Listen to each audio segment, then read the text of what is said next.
നമസ്കാരം, ടാക്ടിക്സിലേക്ക് സ്വാഗതം. എനിക്കൊപ്പം ജയേഷ് പൂക്കോട്ടൂരുണ്ട്, ഒപ്പം MSKയും.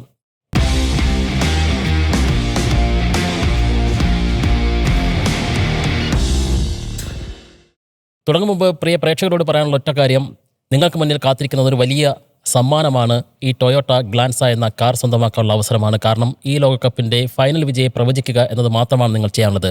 അത് ഏറ്റവും അനായാസമായിരിക്കുന്നു എന്നതാണ് ഇന്നലത്തെ മത്സരത്തോടു കൂടി പറയാനുള്ളത്. കാരണം ഈ ലോകകപ്പിൽ ഇതുവരെ കണ്ട ഏറ്റവും ആവേശകരമായ, ഏറ്റവും തീവ്രമായ മത്സരം ഫ്രാൻസ് കളിച്ച് ജയിച്ചിരിക്കുന്നു.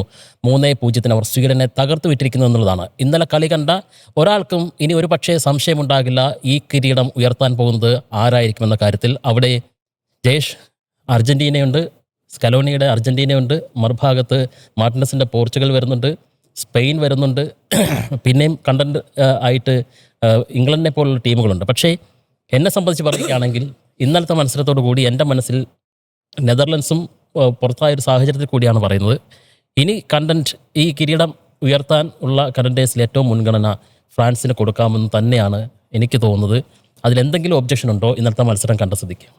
ഇല്ല, ഞാൻ നമ്മൾ തന്നെ മുൻപ് പോസ്റ്റ് ചെയ്ത് വലിയ എയറിലൊക്കെ പോയ ഒരു തമ്പാണ് എനിക്ക് ഓർമ്മ വരുന്നത്. നമ്മുടെ IPL സമയത്ത് തുടർച്ചയായി 6 മത്സരം വിജയിച്ച് പഞ്ചാബ് എതിരാളികളില്ലാത്ത സമയത്ത് എനിക്കൊന്ന് MSK എന്ന് സജസ്റ്റ് ചെയ്തെന്ന് തോന്നുന്നു. ആ കപ്പെടുത്ത് പഞ്ചാബിന് കൊടുത്തേക്കെന്ന് പറഞ്ഞു. അതിനുശേഷം ഒരു കളി പോലും പഞ്ചാബ് ജയിച്ചിട്ടില്ല എന്ന് മാത്രമല്ല, അവരടുത്ത റൗണ്ടിലേക്ക് കയറാൻ കപ്പെടുക്കുമെന്ന് എല്ലാവരും പ്രതീക്ഷിക്കുന്ന ടീം ഇനി അടുത്ത റൗണ്ടിലേക്ക് കയറിയിട്ടില്ല. അപ്പോൾ അതുകൊണ്ട് പേടിയുണ്ട്. എന്നാൽ പോലും പറയട്ടെ, നിലവിലെ സാഹചര്യത്തിൽ ഫ്രാൻസിന് വെല്ലാൻ ഈ ലോകകപ്പിൽ ടീമില്ല. നമ്മുടെ നേരത്തെ പറഞ്ഞ പോലെ അതിനകത്തുനിന്ന് ഏതെങ്കിലും തരത്തിൽ ടാക്ടിക്കൽ സൈഡിലോ അല്ലെങ്കിൽ ഫിസിക്കൽ സൈഡിലോ പിടിച്ചിർത്താൻ കഴിയാവുന്ന ടീമുകളിൽ ഒന്ന് നെതർലാൻഡ്സ് ആയിരുന്നു, ഒന്ന് ജർമ്മനി ആയിരുന്നു. പക്ഷെ ജർമ്മനി വളരെ അപ്രതീക്ഷിതമായിട്ട് പാരഗ്വേയ്ക്ക് മുൻപിൽ തോറ്റ് പുറത്താവുന്നൊരു സാഹചര്യം വന്നു. ഇനി ഫ്രാൻസിന് ഏതെങ്കിലും തരത്തിൽ, അതായത് അടുത്ത റൗണ്ടിൽ ഫ്രാൻസിന് വരാൻ പോകുന്ന പാരാഗ്വേയാണ്, ക്വാർട്ടറിൽ വരാൻ പോവുക മൊറോക്കോ ആയിരിക്കും. ആ ഫ്രാൻസ് മൊറോക്കോ മത്സരം കടുത്ത മത്സരം തന്നെയായിരിക്കും. ഇപ്പോൾ കുറെ കൂടിയൊക്കെ ഒരു ഫിസിക്കലി ഫ്രാൻസിന് ഏരിയയിൽ ഒരുപാട് അനുവദിക്കാതെ ഫ്രാൻസിനെ കുറെ കൂടിയൊക്കെ പിടിച്ചു നിർത്താൻ കെൽപ്പുള്ള ടീമുകളിലൊന്ന് മൊറോക്കോ തന്നെയായിരിക്കും. ആ മത്സരത്തിലാണ് ഇനി വലിയ ആവേശത്തോടെ ഉറ്റുനോക്കുന്നത്. അതും അനായാസം അതിജീവിച്ച് വരികയാണെങ്കിൽ സ്പെയിൻ ആയിരിക്കും അടുത്ത ഉണ്ടാവുക. പക്ഷെ ഫ്രാൻസിന് ആ കൈൻഡ് ഓഫ് പ്ലേ കളിക്കുന്ന ടീമിനെ നിഷ്പ്രമം ഔട്ട് ക്ലാസ് ചെയ്യാൻ കഴിയും തന്നെയാണ് ഞാൻ മനസ്സിലാക്കുന്നത്. ഒന്ന്, ടീം എന്നതിനേക്കാളേറെ ഫ്രാൻസ് ഒരു ഫാക്ടറിയാണ്. മനുഷ്യന്മാരല്ല, മെഷീനുകളാണ് കളിക്കുന്നത് കൃത്യമായിട്ട്. അപ്പോൾ ഈ വേൾഡ് കപ്പിൽ ഇപ്പോൾ നമ്മൾ കുറെ കൂടി കൂടുതലായിട്ടൊന്ന് ശ്രദ്ധിച്ചാൽ മതിയാവും. ഇപ്പോൾ ടാക്ടിക്കൽ ലെവലിൽ നോക്കുമ്പോൾ പ്യുവർ ടാക്ടീഷ്യൻസിൻ്റെ ട്രിക്സ് അല്ല അവിടെ വിജയിക്കുന്നത്. മാനേജ്മെൻറ്റ് കൃത്യമായിട്ട് അറിയുന്ന, ഇപ്പോൾ ആഞ്ചലോട്ടി റയലിലൊക്കെ ഒരു പ്രോപ്പർ ടാക്ടിക്കൽ ലെവൽ കളിക്കുമ്പോൾ ഇവിടെ കുറെ കൂടി അദ്ദേഹം പ്ലെയേഴ്സിന് വിശ്വാസത്തിലെടുക്കുന്നു, വിനിക്കൊക്കെ പൂർണ്ണ സ്വാതന്ത്ര്യം കൊടുക്കുന്നു. അടുത്ത സബിലേക്ക് വരുമ്പോൾ അദ്ദേഹം നടത്തിയ സബ്ബുകൾ, പ്രത്യേകിച്ച് കഴിഞ്ഞ മത്സരത്തിൽ നടത്തിയ സബ്ബുകളൊക്കെ അത്രയും ക്രൂഷ്യലായിരുന്നു. അതുപോലെ തന്നെയാണ് ഇപ്പോൾ ടാക്ടിക്കൽ ലെവൽ നോക്കുമ്പോൾ റാഫ് റാഗ്നിക്ക് ഉൾപ്പെടെയുള്ള അതിഗംഭീരമായ ടാക്നീഷ്യൻസ് ഉണ്ട്. ഇവിടെ ദശാംസ് അവരൊരു ഇത് സെറ്റ് ചെയ്ത് വെച്ചിട്ടുണ്ട്. ആ പ്ലെയേഴ്സിനെ അത്രയും ഗംഭീരമായിട്ട് വിശ്വാസത്തിലെടുക്കുന്നു. ആ രീതിയിൽ അവർ തിരിച്ച് ഡെലിവർ ചെയ്ത് കൊടുക്കുന്നുണ്ട്. ഇപ്പോൾ ഫ്രാൻസിലേക്ക് നോക്കുമ്പോൾ എല്ലാവരും എല്ലാ വിങ്ങിലും ഗംഭീരമായ പ്ലെയേഴ്സാണ്. മുൻപ് ഇപ്പോൾ നമ്മൾ ലോകകപ്പ് തുടങ്ങുന്നതിന് മുമ്പ് തന്നെ എക്സ്പെർട്സിനോടെല്ലാം സംസാരിക്കുമ്പോൾ എല്ലാവരും പറയുന്നത് ഫ്രാൻസിന് തന്നെയാണ് മേൽക്കൈ കൊടുക്കുന്നത്. അത് എന്താണെന്ന് ആവർത്തിക്കുന്ന രീതിയിലുള്ള, തെളിയിക്കുന്ന രീതിയിലുള്ള പ്രകടനം തന്നെയാണ് ത്രൂ ഔട്ട് ദൂരെ വന്നത്. പ്രത്യേകിച്ച് സ്വീഡനെതിരായ മത്സരം കുറെ കൂടി സ്പീഡ് ഗെയിം കളിക്കുന്ന ടീമാണ്. ഇപ്പോൾ നല്ല പ്ലെയേഴ്സ് സ്വീഡനിലും ഉണ്ട്. പക്ഷേ സ്വീഡന് അനായാസം കീഴടക്കുന്ന കാഴ്ചയാണ് നമ്മൾ കാണുന്നത്. അപ്പോൾ മാത്രമല്ല അവരുടെ താരങ്ങളുടെ ഫോമും, പ്രത്യേകിച്ച് അവരുടെ ടോപ്പ് എടുത്തു പറയേണ്ടതാണ്. ഒരു ഈഗോയും ഇല്ലാതെ ഫ്രാൻസ് എല്ലാ കാലത്തും ലോകോത്തര സ്ട്രൈക്കർമാരും അവർക്ക് തളികയിൽ എന്നവണ്ണം കൊടുക്കാൻ പാകത്തിലുള്ള മിഡ്ഫീൽഡേഴ്സും ഒരുപാടുണ്ടാവുന്നുണ്ട്. ഇപ്പോൾ സിദാൻ എൻഡ്രെ ജോഡികളൊക്കെ നമുക്ക് അറിയാം. അതിനുശേഷം ഗ്രീസ്മാൻ വന്നിട്ടുണ്ട്. ഇവിടെ ഒലീസയും എംബാപ്പയും കളിക്കുന്ന കളി ഒരു തരത്തിലുള്ള എന്താ പറയുക, ഒരു കൈൻഡ് ഓഫ് ഒരു ഈഗോ സാധനങ്ങളോ ഒരു സെൽഫ് സാധനം ഒന്നുമില്ലാതെ ടീം ജയിക്കുക എന്നുള്ളത് മാത്രമാണ് അവരുടെ ഉദ്ദേശം. ഇപ്പോൾ ഡംബലേക്ക് അടിക്കാവുന്ന കുറേ ചാൻസുകളുണ്ടായിരുന്നു, അദ്ദേഹം പാസ് ചെയ്യാണ് ചെയ്യുന്നത്. എംബാപ്പെ ആയിക്കോട്ടെ, എംബാപ്പയാണ് പിന്നെ അദ്ദേഹത്തിൻ്റെ റോൾ അതാണ്. ഒലീസയ്ക്ക് 5 അസിസ്റ്റായി, ഗുമാരസിന് മറികടന്നുകൊണ്ട് ഈ വേൾഡ് കപ്പിൽ 94-ന് ശേഷം ഒരു വേൾഡ് കപ്പിൽ ഏറ്റവും കൂടുതൽ അസിസ്റ്റ് വന്ന താരമായി ഇപ്പോൾ അദ്ദേഹം. അതിപ്പോൾ റൗണ്ട് 32 ആയിട്ടേ ഉള്ളൂ. ഇനി പ്രീ ക്വാർട്ടർ വരാനുണ്ട്, ക്വാർട്ടർ വരാനുണ്ട്, സെമി വരാനുണ്ട്, ഫൈനൽ വരാനുണ്ട്. ഫ്രാൻസ് ഫൈനൽ വരെ എത്തുവാണെങ്കിൽ 4 മത്സരങ്ങളുണ്ട്. അതുകൊണ്ട് എന്തെല്ലാം നേട്ടങ്ങൾ വേൾഡ് കപ്പ് ഹിസ്റ്ററിയിലെ തന്നെ അസിസ്റ്റ് റെക്കോർഡുകളൊക്കെ മറികടക്കാനുള്ള എല്ലാ സാധ്യതയും കാണുന്നുണ്ട്. ഒപ്പം എംബാപ്പയുടെ മറ്റ് ഇൻഡിവിജ്വൽ റെക്കോർഡിലേക്ക് വരാം. ഈ ചുമേനി റാബിയോട്ട് നൽകുന്ന ഒരു ഡബിൾ പിവോട്ട് ഉണ്ട്. അതാണ് ഫ്രാൻസിൻ്റെ ശരിക്കും ശക്തി എന്ന് പറയുന്നത്. അവർ നിരന്തരം ബോളുകൾ കൃത്യമായിട്ട് എത്തിച്ചുകൊണ്ടിരിക്കുന്നു. ഇപ്പുറത്ത് മറ്റേ നേരത്തെ സൂചിപ്പിച്ച പോലെ തന്നെ ഒലീസെ ആയാലും ഒരു കൃത്യമായിട്ട് കളിക്കുന്നൊരു കളിയുണ്ട്. അത് ദശാംശം കൃത്യമായിട്ട് വരയ്ക്കുന്നു, അത് അവർ കൃത്യമായിട്ട് കളത്തിലിറക്കുന്നു. അപ്പം തന്നെ ദശാംശനുള്ളതും ഇപ്പോൾ എംബാപ്പെ ആദ്യ ഗോൾ അടിച്ചിട്ട് നേരെ ഓടിച്ചെന്ന് ഹഗ് ചെയ്യുന്നത് ദശാംശനെയാണ്. അദ്ദേഹത്തിൻ്റെ അമ്മ മരിച്ചതിന് ശേഷം ഒന്ന് നാട്ടിൽ പോയി പാരീസിൽ പോയിട്ട് തിരിച്ച് വന്നതാണ്, ടീമിനൊപ്പം ജോയിൻ ചെയ്യാണ് കഴിഞ്ഞ മത്സരത്തിന് ശേഷം. അപ്പോൾ അത്തരത്തിൽ ആ കോച്ച് പ്ലെയേഴ്സിനെ ട്രസ്റ്റ് ചെയ്യുന്നു, പ്ലെയേഴ്സ് അതുപോലെ തിരിച്ചെടുക്കുന്നു. ശരിക്കും അദ്ദേഹം അത് അർഹിക്കുന്നുണ്ട്. ദശാംശനെ നമ്മൾ ഇപ്പോൾ ആഞ്ചലോട്ടിയെ പോലെ അല്ലെങ്കിൽ സ്കലോണിയെ പോലെയൊക്കെ ആഘോഷിച്ചിട്ടുണ്ടോ എന്ന് ചോദിച്ചു കഴിഞ്ഞാൽ ഇല്ലെന്നാണ് ഞാൻ മനസ്സിലാക്കുന്നത്. പക്ഷേ അദ്ദേഹം അത് ഡിസേർവിംഗ് ആണ്. 2018 ടീമിനെ ചാമ്പ്യൻസ് ആക്കി, 22 ഫൈനലിൽ എത്തിച്ചു. ഈ വേൾഡ് കപ്പിൽ ഏറെക്കുറെ ആ രീതിയിലേക്ക് തന്നെയാണ് കാര്യങ്ങളുടെ പോക്ക്. മാത്രമല്ല ഇത് അദ്ദേഹത്തിൻ്റെ അവസാനം വേൾഡ് കപ്പാണെന്ന് അദ്ദേഹം പറയുകയും ചെയ്തിട്ടുണ്ട്. ഇനി വരാൻ പോകുന്നത് സിദാനായിരിക്കും. അപ്പോൾ ദശാംശനും ഒരു അർഹിച്ച വിടവാങ്ങൽ തന്നെ ഈ പിള്ളേർ കൊടുക്കുമെന്ന് തോന്നുന്നു. ആ രീതിയിലാണ് ഫ്രാൻസിന്റെ കളി. റിപ്പോർട്ടർ ടിവിയും മൈജിയും ചേർന്നൊരുക്കുന്ന ലോകകപ്പ് പ്രവചന മത്സരം. നേടാം ടയോട്ട ഗ്ലാൻസ് കാർ അടക്കമുള്ള ബമ്പർ സമ്മാനങ്ങൾ. Visit reporterlive.com. Scan this QR code. MSK ഈ ലോകകപ്പിൽ ഈ ടീമുകളെ എടുക്കുകയാണെങ്കിൽ ഒരു പക്ഷേ ഏറ്റവും മുൻതൂക്കം നൽകുന്ന ഒരു ഘടകം ഇപ്പോൾ ജയേഷ് പറഞ്ഞ കാര്യം തന്നെയായിരിക്കും. ഫ്രാൻസിലെ കളിക്കാരുടെ പ്രായം. യൗവനം തുളമ്പുന്ന പ്രായത്തിൽ തീച്ചുള പോലെ നിൽക്കുന്ന പ്രായക്കാരാണ് ആ 3 മുന്നേറ നിരക്കാർ. കൂട്ടത്തിൽ ഈ പറഞ്ഞ കൂട്ടത്തിൽ ബർക്കോളയുടെ കാര്യം കൂടി പറയേണ്ടതുണ്ട്. അങ്ങനെ 3 പേർ അതിനു മുന്നിൽ നിൽക്കുന്ന എംബാപ്പെ. ഇന്നലത്തെ മത്സരം കണ്ട ഒരാളെ സംബന്ധിച്ച് ഞെട്ടിക്കുന്ന സ്റ്റാറ്റിക്സ് ആണ്. 75 ഗോൾ ഷോട്ടുകളാണ്, ടോട്ടൽ ഷോട്ട്സ് ആണ് ഫ്രാൻസിൻ്റെ ബൂട്ടുകളിൽ നിന്ന് പാഞ്ഞിട്ടുള്ളത്. മറുഭാഗത്ത് നിന്ന് 8 ഷോട്ട്സ് മാത്രമേ വന്നിട്ടുള്ളൂ. അതിൽ ഷോട്ട് ഓൺ ടാർഗറ്റ് ഗോൾ മുഖം മാത്രം ലക്ഷ്യമിട്ടത് 13 തവണയാണ് ഫ്രാൻസ്. 3 തവണ മാത്രമാണ് സ്വീഡന് ഇങ്ങോട്ട് തിരിച്ചൊന്ന് ആക്രമിക്കാൻ കഴിഞ്ഞത്. ഷോട്ട് ഓഫ് ടാർഗറ്റ് 8 എണ്ണം ലക്ഷ്യം ഭേദിച്ചു പോകുന്നു, ബ്ലോക്ക് ചെയ്യപ്പെട്ടത് 4 എണ്ണം. ഈ ഒരു സ്റ്റാറ്റിക്സ് കാണുമ്പോൾ തന്നെ ആ മത്സരത്തിന് തീവ്രത എത്രമാത്രം നമുക്ക് മനസ്സിലാകും. നിരന്തര ആക്രമണം എന്ന് പറഞ്ഞാൽ തിരമാല പോലെയുള്ള ആക്രമണമായിരുന്നു ഇന്നലെ ഫ്രാൻസ് കെട്ടഴിച്ചു വിട്ടത്. അതും മറുഭാഗത്ത് എന്ത് ചെയ്യണമെന്ന് അറിയാൻ പറ്റാത്ത തരത്തിൽ ചിഹ്ന ഭിന്നമായി പോവുക, ആരെ പ്രതിരോധിക്കണമെന്ന് അറിയില്ല. ഇവിടെ ബർക്കോളയോ സെൻട്രൽ ഒലീസയോ റൈറ്റിൽ ഡെമ്പലെയോ അതോ ഏറ്റവും മുന്നിൽ എംബാപ്പയോ ആരെ പ്രതിരോധിക്കണം എന്നറിയില്ല. ഏറ്റവും മനോഹരം ആദ്യ പകുതിയിൽ കുറച്ച് നേരം പിടിച്ചു നിന്നിരുന്നു സ്വീഡൻ. പക്ഷേ ഒരു 15 മിനിറ്റിന് ശേഷം കളി ഏറ്റെടുക്കുന്ന ഫ്രാൻസിനെ കണ്ടു. പിന്നീട് കണ്ട ഒരു 20 മിനിറ്റ് എന്ന് പറഞ്ഞാൽ ഹൈ പ്രസിംഗ് മാച്ചായിരുന്നു, അതിഗംഭീരമായിട്ടുള്ള ആക്രമണമായിരുന്നു.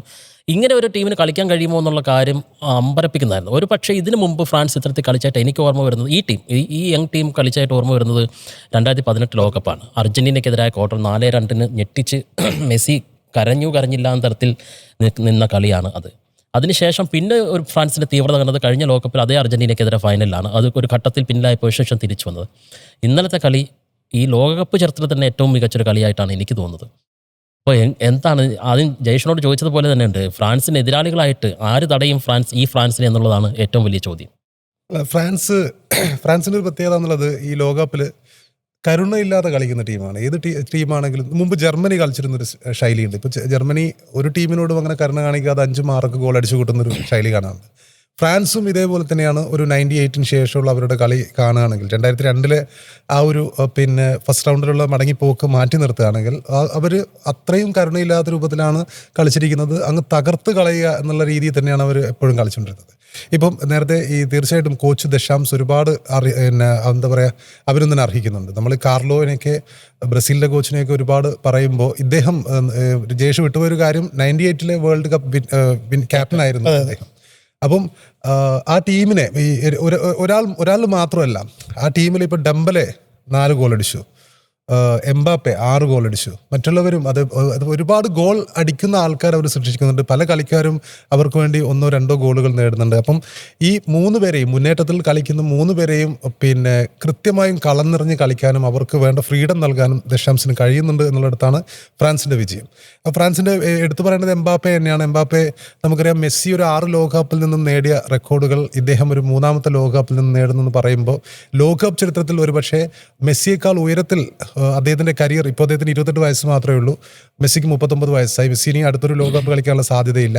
ഇനിയും ഒരു 3 ലോകകപ്പെങ്കിലും എംബാപ്പയുടെ മുമ്പിലുണ്ട്. അപ്പം ആ ഒരു ഏജ് നോക്കുമ്പോൾ എംബാപ്പെ കരിയർ പൂർത്തിയാക്കുമ്പോൾ ലോകകപ്പ് ചരിത്രത്തിൽ തന്നെ ഏറ്റവും വലിയ പ്ലെയർ എന്ന ടാഗുമായിട്ടായിരിക്കും അദ്ദേഹം കരിയർ പൂർത്തിയാക്കുക. അദ്ദേഹത്തിന്റെ ഗോളടി മികവ്, നമ്മളിപ്പോൾ നോക്കൌട്ട് ഘട്ടത്തിലാണ് ഗോളടിച്ചു കൂട്ടുന്നത് ഒരു വലിയ അംഗീകാരമായി കണക്കാക്കുന്നുണ്ടെങ്കിൽ അതാണ് മഹത്വം എന്ന് പറയുമ്പോൾ തീർച്ചയായും നോക്കൌട്ട് ഘട്ടത്തിലാണ് അദ്ദേഹം ഗോളുകൾ കൂടുതലും അടിച്ചിരിക്കുന്നത്. 10 ഗോളുകൾ അടിച്ചിരിക്കുന്നത്.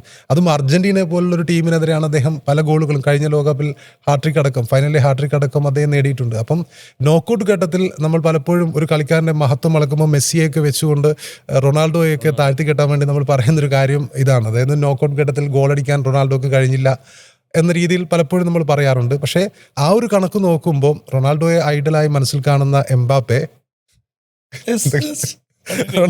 റൊണാൾഡോയെ മനസ്സിൽ ഐഡലായി കാണുന്ന എംബാപ്പെ മെസ്സിയേക്കാൾ ഒരുപടി മുന്നിൽ ഈ നോക്കൌട്ട് ഘട്ടത്തിൽ ഗോൾ അടിച്ചു കൂട്ടുന്നുണ്ട്.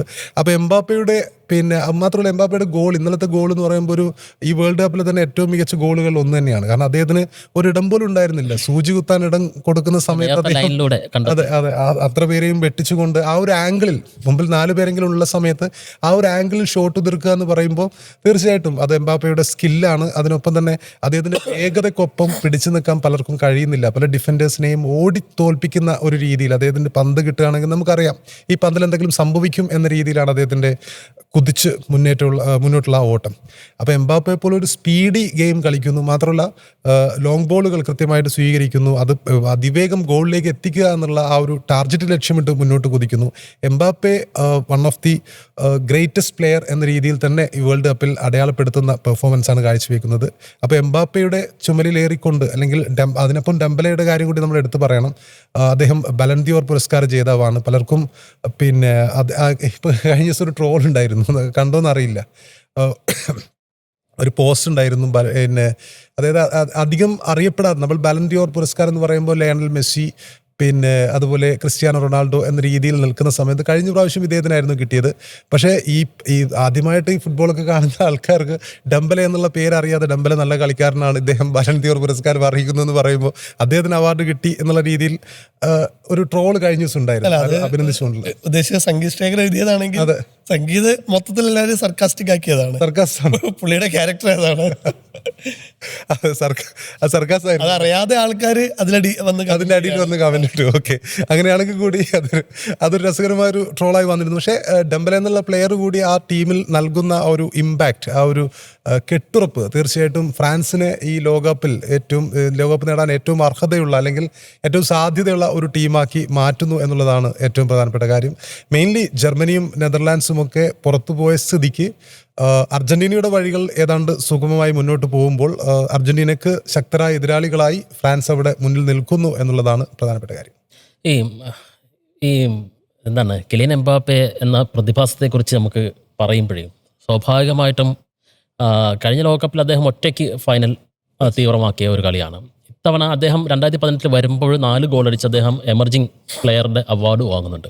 2022 വരുമ്പോൾ അദ്ദേഹം 8 ഗോളടിച്ച് ഗോൾഡൻ ബൂട്ടിൻ്റെ ഉടമയാവുന്നുണ്ട്. 2022 ഇപ്പോൾ 6 ഗോളുകളായിരിക്കുന്നു. അതായത് ലയണൽ മെസ്സിക്കൊപ്പം നിൽക്കുകയാണ് ഈ ലോകകപ്പിലെ ഗോൾ വേട്ടയിൽ എന്നുള്ളത്.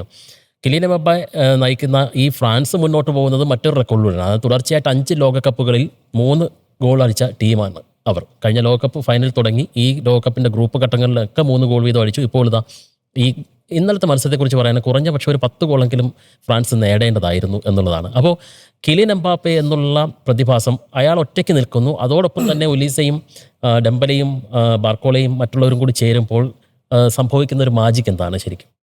ഒന്ന് ഇൻഡിവിജ്വലി എടുത്തു നോക്കുകയാണെങ്കിൽ നമ്മളിപ്പോൾ തന്നെ എംബാപ്പയെ മെസ്സിക്കും റൊണാൾഡോയ്ക്കും ഒക്കെ ഒപ്പം പ്രതീക്ഷിക്കേണ്ട സമയമായിട്ടുണ്ട് എന്നുള്ളതാണ് ഞാൻ മനസ്സിലാക്കുന്നത്. ലോകകപ്പ് നേടിയ ഇതിഹാസങ്ങളെ വലിയ രീതിയിൽ നമ്മൾ വാഴ്ത്തുന്നുണ്ട്. ഇപ്പോൾ മെസ്സി ഒരുപാട് വർഷങ്ങൾക്ക് ശേഷം അതെടുത്തു. റൊണാൾഡോയ്ക്ക് ഇതുവരെ അത് എടുക്കാൻ കഴിഞ്ഞിട്ടില്ല. അത് ലാസ്റ്റ് ഡാൻസിൽ നടക്കട്ടെ എന്നൊക്കെ പറഞ്ഞ് നോക്കുന്നത്.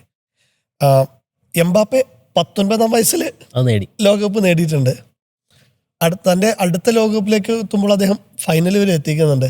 ഫൈനൽ അത്രയും നേരം ഒറ്റയ്ക്ക് കളിച്ച അർജന്റീനയെ ഞൊടിയിട കൊണ്ട് പേടിപ്പിച്ച് വിറപ്പിച്ച് നിർത്തുന്നുണ്ട് എംബാപ്പെ ഒറ്റയ്ക്ക് ആ വിങ്ങിലൂടെ കയറി കളിച്ച്. പിന്നെ അദ്ദേഹം റൈറ്റ് വിങ്ങറായാണ് ഫസ്റ്റ് ലോകകപ്പിലെത്തുമ്പോൾ റൈറ്റ് വിങ്ങറായിട്ടാണ് എംബാപ്പെ കളിക്കുന്നത്. പിന്നീട് അദ്ദേഹം കഴിഞ്ഞ ലോകകപ്പ് കളിച്ചത് ലെഫ്റ്റ് വിങ്ങറായിട്ടാണ്. ഇപ്പം അദ്ദേഹം കളിക്കുന്നത് സെൻട്രൽ ഫോർവേഡായിട്ടാണ്. പൊസിഷൻ സ്വിച്ച് ചെയ്തത് ആ കളിച്ചോടത്തെല്ലാം ഗംഭീരമായിട്ട് തിളങ്ങുന്നുണ്ട്, ടീമിന് റിസൾട്ട് ഉണ്ടാക്കുന്നുണ്ട്, ഇൻഡിവിജ്വലി അദ്ദേഹം റിസൾട്ട് ഉണ്ടാക്കുന്നതാണ്. തീർച്ചയായിട്ടും എംബാപ്പെ നമ്മൾ കുറേ കൂടിയൊക്കെ സെലിബ്രേറ്റ് ചെയ്യണം എന്നുള്ളത് തന്നെയാണ് ഏറ്റവും വലിയ കാര്യം. ഒപ്പം തന്നെ എലൈറ്റ് അറ്റാക്കിംഗ് നിരയാണ്. അത് അവർക്ക് വലിയ രീതിയിൽ ഇത്തവണ ഏറ്റവും കൂടുതൽ ഗുണം നൽകുന്നതാണ്. കഴിഞ്ഞ തവണ ഫൈനലിലെത്തിയ ടീമിനേക്കാൾ കുറെ കൂടി ഗംഭീരമായ അറ്റാക്കിംഗ് സൈഡ് അവർക്കുണ്ട്. ഒന്ന്, ഒരു ഈഗോ ഇല്ലാത്ത പാർട്ട്നേഴ്സിന് അദ്ദേഹത്തിന് കിട്ടി എന്നുള്ളതാണ് ഏറ്റവും വലിയ ഗുണം. പോർച്ചുഗലുമായിട്ട് വേണമെങ്കിൽ താരതമ്യം ചെയ്യാം. യെസ് ആ രണ്ട് അറ്റാക്കിംഗ് സാധനങ്ങൾ നോക്കുമ്പോൾ അവിടെ പാസ് കിട്ടുമോ, പാസ് ചെയ്യുമോ എന്നൊക്കെ ഒരു ആശങ്ക ഉണ്ടാകുമ്പോൾ ഇവിടെ പാസ്സേ ചെയ്യുമോ എന്നുള്ള രീതിയിലാണ്. ഇപ്പോൾ ഞാൻ പറഞ്ഞില്ലേ, ഒലീസയ്ക്ക് അവിടെ ഒരുപാട് സ്കോർ ചെയ്യേണ്ട ഒരുപാട് സാഹചര്യങ്ങളുണ്ടായിരുന്നു. പക്ഷെ അദ്ദേഹം എല്ലാം അസിസ്റ്റ് ചെയ്യാണ്. നേരത്തെ MSK ആ ഗോള് എംബാപ്പെ ആദ്യം അടിച്ച ആ ഗോള് സൂചിപ്പിച്ചു. അത് ട്രൈ ഒലീസയ്ക്ക് ചെയ്യായിരുന്നു. പക്ഷെ അദ്ദേഹം ആരും പ്രതീക്ഷിക്കാത്ത ഒരു ആംഗിളിലാണ് ആ പാസ് കൊടുക്കുന്നത്. അതൊരു അസാധ്യ ഗോളും ആയിരുന്നു എംബാപ്പയുടേത്. ഒലീസയ്ക്ക് 5 അസിസ്റ്റായി. ഒപ്പം തന്നെ പകരമെത്താൻ പോകുന്ന ബാർക്കോള ആയിക്കോട്ടെ, ഇപ്പുറത്തുള്ള നമ്മുടെ പെട്ടെന്ന് പേര് പറഞ്ഞു പോകുന്നത് ഡംബലെ ആയിക്കോട്ടെ, ഡംബലയുടെ പേര് നിങ്ങൾ പോലും പറഞ്ഞു. പുരസ്കാരം അങ്ങനെയല്ല. അതുകൊണ്ടല്ല ഇന്നത്തെ മത്സരത്തിൽ ഡംബലയുടെ കണക്കുകളിലേക്ക് വരുമ്പോൾ അദ്ദേഹം ഭംഗിപ്പോയി എന്നുള്ളത് കൊണ്ട് മറന്നുപോയതാണ്. അല്ല, പെട്ടെന്ന് പേര് തായിപ്പോയതാ. ഉറക്കം ഒരുപാട് നാളായിട്ട് ഉറങ്ങിയിട്ട്. അപ്പോൾ ഒന്ന്, ഈഗോ ഇല്ലാത്ത പാർട്ട്ണർമാരെ കിട്ടിയ എന്നുള്ളത് എംബാപ്പയ്ക്ക് വലിയ ഗുണമാണ് നൽകിയിട്ടുള്ളത്. ഒപ്പം തന്നെ അയാളുടെ പുള്ളി മറ്റേ ജഗതി ഞാൻ സ്വന്തമായിട്ട് വികസിപ്പിച്ചെടുത്താന്നൊക്കെ പറയുന്ന പോലെ പേസ്, സ്കില്ല്, ഷൂട്ടിംഗ് എബിലിറ്റി ഒരു രക്ഷയില്ല. അപ്പം നമ്മൾ ഇതോടൊപ്പം തന്നെ പറയുമ്പോൾ മറ്റൊരു സ്ട്രൈക്കറെ കുറിച്ച് മറന്നു പോരുത്. ഇന്നലെ അദ്ദേഹത്തിൻ്റെ മുഖവും കണ്ട മത്സരമാണ് നോർവേയുടെ മത്സരം എന്നുള്ളത്. നോർവേ തോൽപ്പിക്കുന്നത് ഐവറി കോസ്റ്റിനെയാണ്. ഐവറി കോസ്റ്റിനെതിരെ 1-1 സമനില. അതും ഒരു വിരസമായ കളി എന്ന നിലയിലാണ് അത് പുരോഗമിച്ചത്. പക്ഷേ അപ്രതീക്ഷിതമായിട്ട് ഗോൾ വരുന്നു, ഐവറി കോസ്റ്റ് തിരിച്ചടിക്കുന്നു.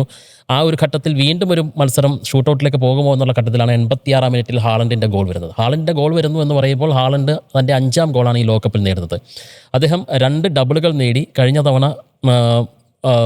ഇന്നലത്തെ മത്സരത്തിൽ ഒരു ഗോൾ പഠിച്ചു. അദ്ദേഹത്തിന് അവസരം ഉണ്ടായിരുന്നിരിക്കാം തുടർച്ചയായി 3 ഡബിളുകൾക്കുള്ളത്. മറ്റൊന്ന്, അദ്ദേഹത്തിൻ്റെ ലോകകപ്പിലെ അരങ്ങേറ്റ മത്സരത്തിലെ ആദ്യ 3 മത്സരങ്ങളിലും ഡബിൾ ഗോളടിക്കുന്ന താരം എന്നുള്ള ബഹുമതി കൂടി അദ്ദേഹത്തിന് സ്വന്തമാവുന്നുണ്ട്. ഇത് അദ്ദേഹത്തിൻ്റെ അരങ്ങേറ്റ ലോകകപ്പാണ്. ഇടയ്ക്ക് മത്സരം അദ്ദേഹം കളിച്ചിരുന്നില്ലല്ലോ, ഫ്രാൻസിനെതിരായ മത്സരം. അപ്പോൾ അങ്ങനെ ഒരു താരം അവിടെ നിൽക്കുന്നു. അപ്പം ഗോൾഡൻ ബൂട്ട് എന്നുള്ള പോരാട്ടം കുറച്ചുകൂടി സജീവമാവുകയാണ്.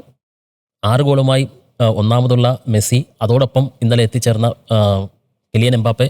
ഇനിയിപ്പോൾ മറ്റൊന്ന് ഹാളണ്ട് എവിടെ വരെ എന്നുള്ളതാണ് ചോദ്യം. അടുത്ത മത്സരം ഹാളണ്ടിൻ്റെ മത്സരം വരുന്നത് അടുത്ത ഘട്ടത്തിൽ ഇത് ഫ്രാൻസിനെതിരെയാണ്. അപ്പം പരാഗെ ഫ്രാൻസാണ് വരുന്നത്. അടുത്ത ഘട്ടത്തിലേക്ക് വരുമ്പോൾ ഹാളണ്ടിൻ്റെ സാധ്യതകൾ എത്രത്തോളമാണ്?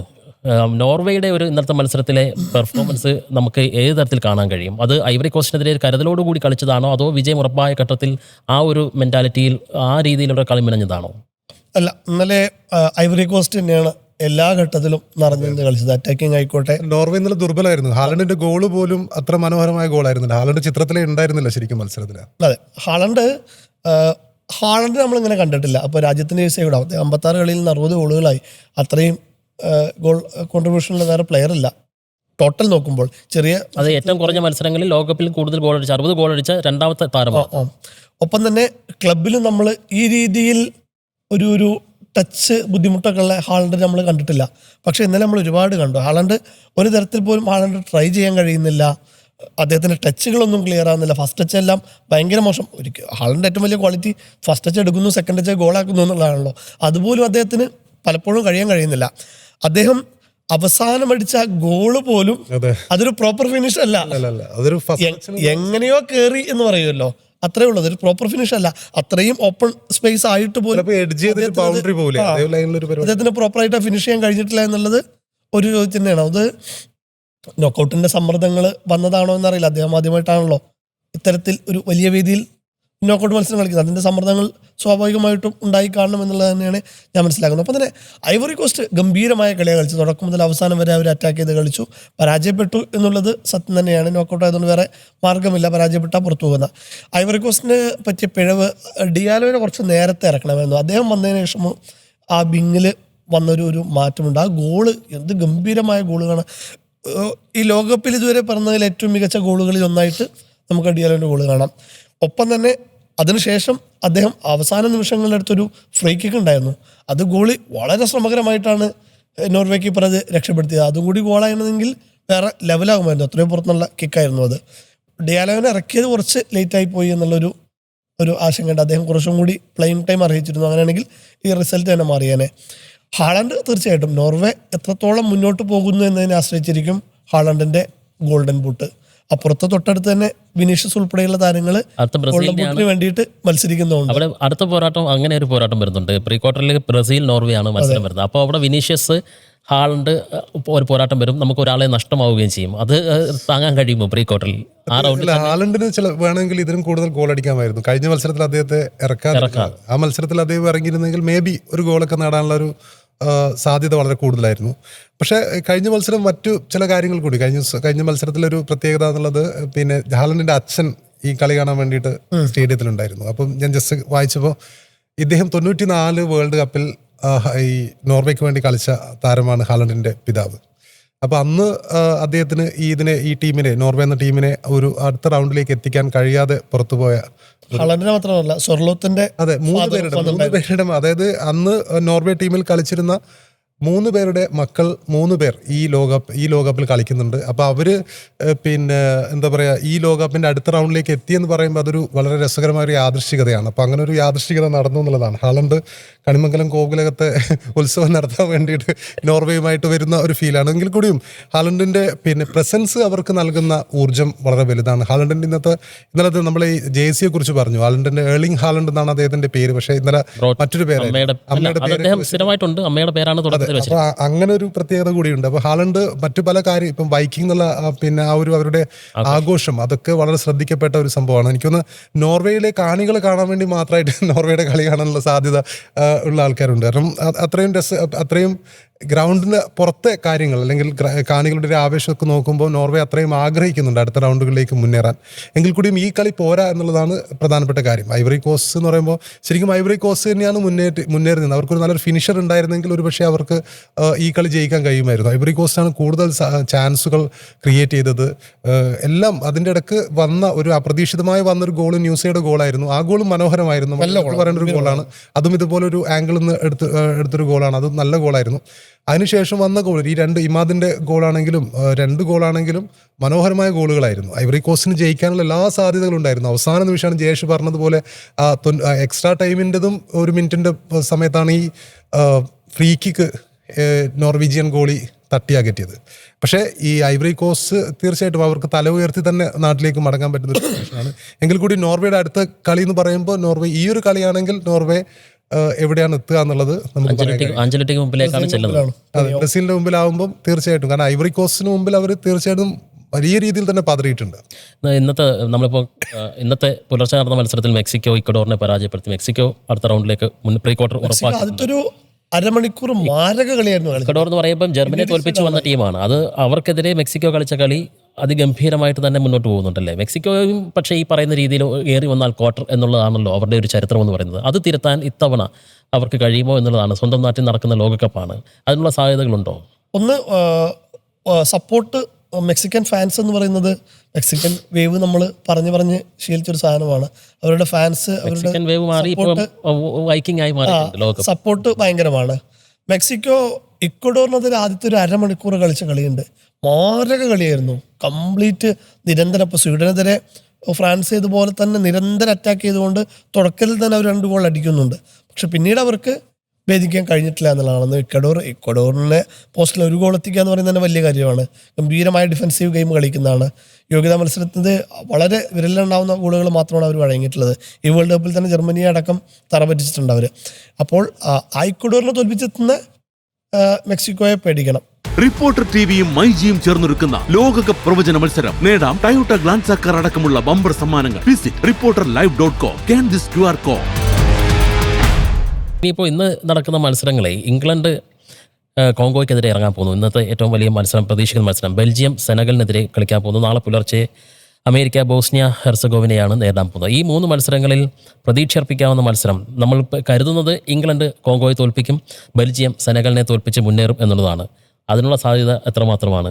അല്ല, നമുക്കൊന്നും പ്രതീക്ഷിക്കാൻ കഴിയില്ല എന്നുള്ളതാണ്. നമ്മൾ ഇപ്പം കറുത്ത ശക്തികൾ എന്നുള്ളൊരു പരിപാടി ഇല്ല. അത് മൊറോക്കയൊക്കെ നമ്മൾ അങ്ങനെ ചടക്ക് വിശേഷിപ്പിക്കാറുണ്ടായിരുന്നു. പക്ഷേ മൊറോക്കയൊക്കെ ഇപ്പോൾ ലോക ഫുട്ബോളിൽ കൃത്യമായൊരു ചരിത്രം ഉണ്ടാക്കിയിട്ടുണ്ട്. പ്രത്യേകിച്ച് ആഫ്രിക്കൻ കൺട്രികൾ അവരുടെ മുന്നേറ്റം ഈ ലോകകപ്പിൽ നമ്മൾ കണ്ടിട്ടുണ്ട്. ഏതാണ്ട് 10 ടീമോളം അടുത്ത റൗണ്ടിലേക്ക് എത്തി. 10-9 ടീമും അടുത്ത റൗണ്ടിലേക്ക് എത്തി എന്ന് പറയുമ്പോൾ അവരുടെ ഒരു കരുത്ത്, ഒരു ആഫ്രിക്കൻ ടീം ഈ ലോകകപ്പ് നേടണമെന്നാണ് എൻ്റെ ഒരു ആഗ്രഹം. കാരണം ആഫ്രിക്കയിൽ ആ രീതിയിൽ നോക്കുമ്പോൾ അവർക്കൊരു ഈ ലോകകപ്പ് നേടുകയാണെങ്കിൽ അതൊരു വലിയൊരു അച്ചീവ്മെൻ്റ് ആയിരിക്കും ആഫ്രിക്കയെ പോലുള്ള ആഫ്രിക്കൻ ഭൂഖണ്ഡത്തിലുള്ള അല്ലെങ്കിൽ അങ്ങനെ ഒരു രാജ്യത്തിന്. കാരണം പലപ്പോഴും നമ്മൾ ലാറ്റിൻ അമേരിക്കൻ കവിത എന്നൊക്കെ പറഞ്ഞിട്ട് അവർക്ക് മാത്രം വലിയ രീതിയിൽ ഒരു ഫുട്ബോളിൻ്റെ പെരുമ കൊടുക്കുന്ന സമയത്ത് അതിനപ്പുറത്തേക്കൊരു വൻകരക്കൊരു ലോകകപ്പ് കിട്ടുകയാണെങ്കിൽ അതൊരു വലിയൊരു അച്ചീവ്മെൻ്റ് ആയിരിക്കും. കഴിഞ്ഞ ദിവസം നമ്മൾ ബ്രസീൽ ജപ്പാൻ മത്സരത്തിൽ ഒരു ഭയങ്കര വൈറലായിട്ടുള്ള ഷൈജു ദാമോദറിൻ്റെ ഒരു കമൻട്രി ഒക്കെ ഭയങ്കര വൈറലായിരുന്നു.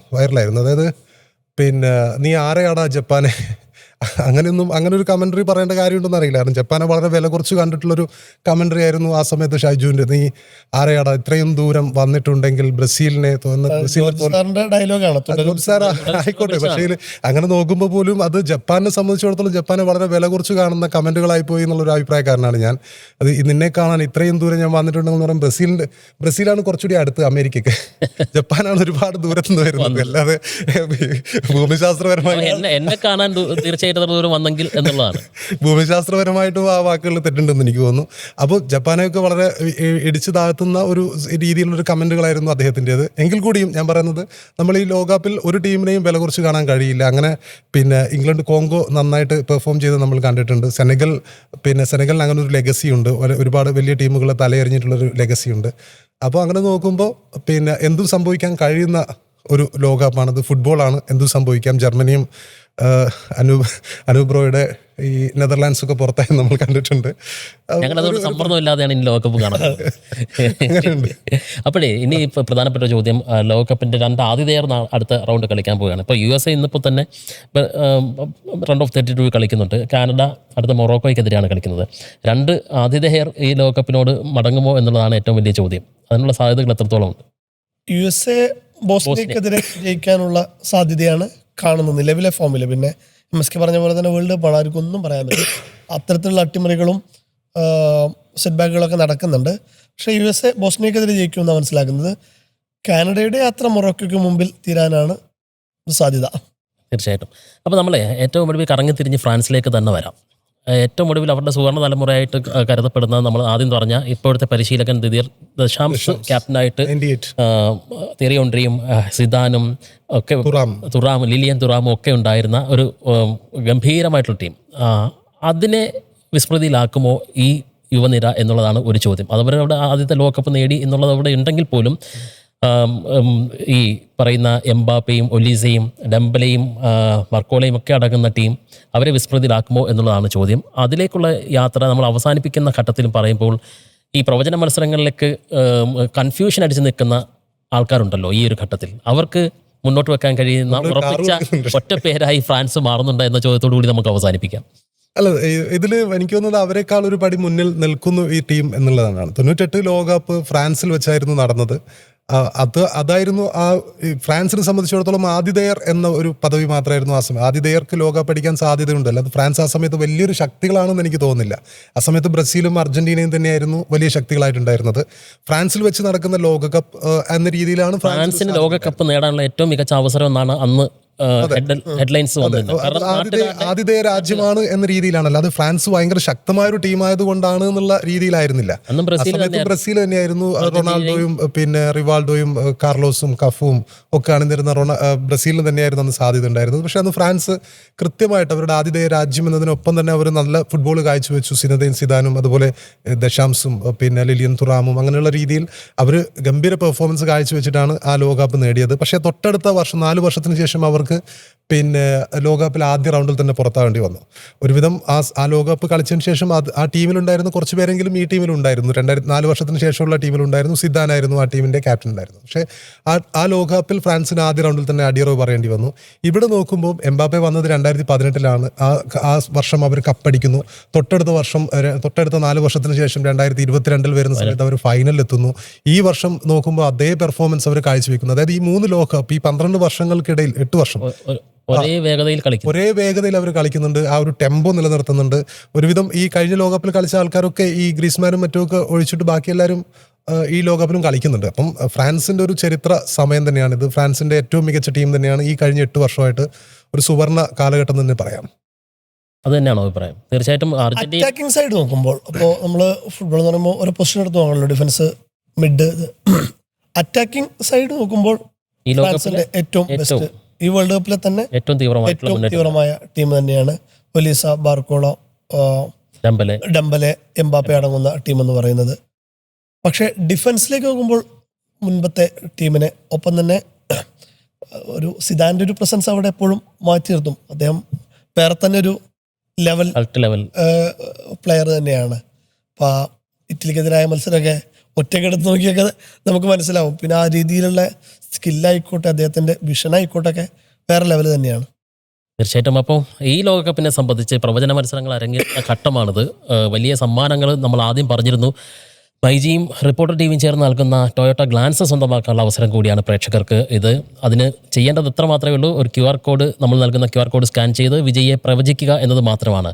ആ പ്രവചനത്തിന് നിങ്ങൾക്ക് എന്തെങ്കിലും കൺഫ്യൂഷൻസ് ഉണ്ടെങ്കിൽ ഇന്നത്തെ മത്സരത്തോടു കൂടി അത് കൺഫ്യൂഷൻ ഉള്ളവർക്ക് അത് അവസാനിപ്പിക്കാം. ഫ്രാൻസിനെ ചൂസ് ചെയ്യാമെന്നും പറയാൻ വേണ്ടി മാത്രമാണ് നമ്മൾ ഇത്രയും കാര്യങ്ങൾ സൂചിപ്പിച്ചത്. മറുഭാഗത്ത് വിമർശനങ്ങൾ ഉയരാം. അർജന്റീനയും ബ്രസീലും സ്പെയിനും പോർച്ചുഗലും അടക്കമുള്ള ടീമുകൾ, ഇംഗ്ലണ്ട് പോലും അവിടെ ബാക്കി നിൽക്കുന്നുണ്ട്. എങ്കിൽ പോലും ഇന്നലത്തെ മത്സരം കണ്ടവർക്ക് പറയാൻ കഴിയും വലിയൊരളവോളം ഫ്രാൻസ് തന്നെ ഫൈനലിലേക്ക് എത്താനും അവിടെ ഇതേ ഗെയിം കളിച്ചാൽ അവർ തന്നെ ചാമ്പ്യന്മാരാകാനുള്ള സാധ്യതയാണ് ഉള്ളതെന്നുമാണ്. അതിന് മാറ്റമുണ്ടാകുമോ എന്ന് അടുത്ത റൗണ്ട് മത്സരങ്ങളോടുകൂടി നമുക്ക് മനസ്സിലാക്കാൻ കഴിയും. എന്തായാലും ടാക്ടിക്സിൻ്റെ ഈ പതിപ്പ് ഇവിടെ അവസാനിക്കുന്നു. കൂടുതൽ തീവ്രമായ മത്സരങ്ങളുടെ വിശകലനമായി നമുക്ക് അടുത്ത എപ്പിസോഡിൽ കാണാം. നമസ്കാരം.